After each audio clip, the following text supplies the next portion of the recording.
Happy, mate. Neil, if you had a look back at Wednesday night, any further thoughts on the game? No, just what I thought before, or sorry, straight after the game. I thought we were brilliant.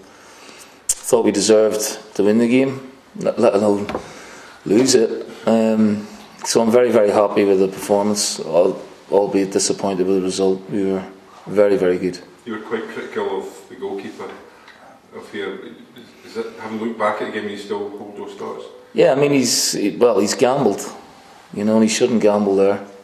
He's just needs to stand up, and if it goes across him, then he can make the save. But he's tried to read what Morales is doing, and you can't do that. You know, he knows himself that he can't cut corners in situations like that. Do you need someone that's going to start taking all these chances that Brandon and Martin and the rest of them are creating for you? Yeah, I think that's a fair assessment. I'm not going to be critical of my strikers because you know, they've done pretty well in the main. We're scoring a lot of goals, but the chances we're creating is very, very pleasing. The quality of football is very, very pleasing. That's the third game this season now where the opposition goalkeepers had man of the match. So I don't think I need to berate the players too much for that performance. I think we just didn't have the luck, but we were very, very good. It was a great performance, and we need to take more of that into the game tomorrow. You've made huge strides, Neil, have you not, in the last 16, 17 months, from where you were when you came in? Well, if Rangers are currently the second best team in the country, where are we then? You know, we have to look at that. We're 6 points behind at the minute, which is nothing. You know, with so much football to go. We've been very, very unfortunate not to have picked up more points. We've not been dominated in any game other than at times against Celtic, which is understandable. And in the rest of the games we have been, some of the football we've played this season has been outstanding. We were absolutely breathtaking on Wednesday night in the second half, some of the play. And we deserve to get something out of the game, and I think you've seen the reaction from Rangers as well. They feel they've definitely got away with them. So I'm very happy with what I've got in the dressing room. Really happy. Do you think teams are now changing their attitude and the way they play against Hibs because of your achievements? I don't know. I mean, I just think we forced the game. We were far superior in basically all departments. And we didn't get the rub of the green, and we certainly didn't get the benefit of the referees' decisions either. You know, I'm talking about the handball, the clear handball.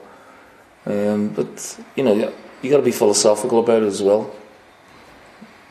As tactically, we did everything right. Attacking wise, we did everything right. So we just have to take that one and move on. But winning can hide a multitude of sins. You know, and maybe you learn more in losing sometimes about your team than you do in winning. But you've taken this team, they've made, as I said, they've made huge strides. You're that close to beating Celtic last weekend. You're that close to almost beating Rangers on Wednesday night. You couldn't imagine that you'd have been there, you know, given where you were 18 months ago. No, I think we've made huge strides in, you know, a short period of time, but, you know, we can't sort of rest on our laurels. And we can't get patronising pats on the back either. We want to, you know, finish at least, or try and finish in the top four. And that means you've got to win games and, you know, perform against all the teams, not just necessarily the big two or the big three. We've had a tough week, you know, in terms of the way the fixtures have panned out. This is our third game in 6 days against the top three. But we're very much looking forward to the game tomorrow against what looks like a rejuvenated Aberdeen team. Yeah, I've watched Aberdeen the last 2 games, and certainly on Wednesday night in particular, they were pretty impressive. It was a very impressive result to go there. You know, St Johnston's not an easy place, and to win 3-0, it's very impressive. So they seem to have got their form and their mojo back, and I think that's all down to the manager, really. You know, I think they've had a huge lift from Derek Stein. Yeah, I watched Ryan Christie in particular on Wednesday night. He seems to be a special type of player. Well, I watched him on Friday at Dundee, and he was the pick of the bunch there as well. Very energetic display, driving the game, lots of quality. Wants to hurt teams. You know, full of life and enthusiasm for the game. So he's obviously one we'll have to keep an eye on. It was like two really good displays. Just the one point to show for them. Is this kind of the chance to get a good haul out of your three on paper most difficult games? Well, it's our next chance, so hopefully we can take that. But if we keep performing the way we're performing, we'll win more games than lose. So that's the nub of it, though, is to try and replicate that performance again.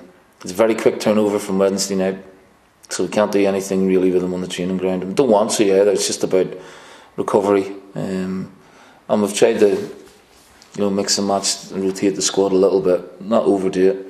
So I think the players should take a lot of confidence from the performance on Wednesday and take that into the game tomorrow. I guess just because of the time of year, and when you have a performance aligned with a result like that, a lot of supporters are going, well, Lenny's probably looking at a striker in January. That seems to be what a lot of Hibs fans are saying.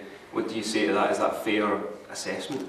Not really, but we're always looking for strikers. Everyone's looking for strikers. We like Louis Moult, but he's just gone for £500,000 down the road. So, they don't just fall off a tree.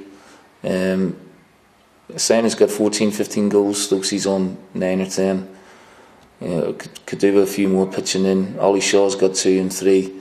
So the strikers aren't just all to blame for our lack of goals, but I think maybe a couple of them could have got on the end of 1 or 2 crosses. Our wingers are very special. They're playing very, very well at the minute, and that pleases me. And we will, eventually get what we deserve and win a game 3 or 4-0 comfortably. But at the minute, we just we can't preempt that. We can't just say, right, we're going to beat somebody sooner or later. We've got to try and make it happen. We're not scoring in bunches. We're winning games 1 and 2-0. We've won the odd game by 3.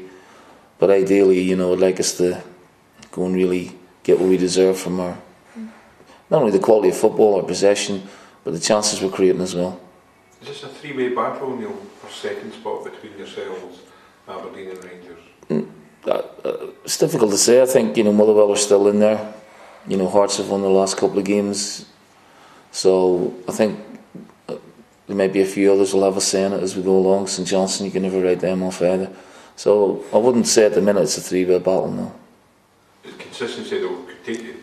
Yeah. Absolutely, yeah. I mean, we've still got a lot of football before January, and then we can regroup and have a look at what we want and what we need, or if we need anything to improve. But I'm very, very happy with the standard of football we're playing. It's very high. I think, only outside of Celtic, I think we're playing the best football in the division. Brandon dropped to the bench with the calf problem, and was it Stephen Whittaker as well with his pelvic problem? Are they likely to come back into contention? Yes, they will certainly come into our thinking, as will Bartley as well. So we'll again assess the squad later. There's been a few out training, a few just doing a recovery there, and we'll have a chat about things tonight. You mentioned the other day that David Gray's back training. What's the timescale for his return? Well, it's a slow burner at the minute. He's been in and out of training a little bit, so it doesn't look like he's going to make tomorrow. So maybe Ross County the week after. Hopefully he'll be fit for that.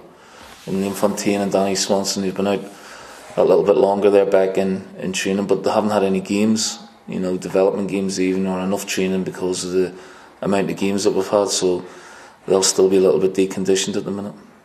You looking forward to the break, Neil? There's going to be a lot of football between... No, I mean, everyone says, I look forward to the break, and actually halfway through the break you're itching to get back into it. So no, I'm really enjoying the games, the quality games, quality atmospheres. I think the last 2 games have shown us up in a fantastic light. I think we've played brilliantly in both the games, and in different ways as well.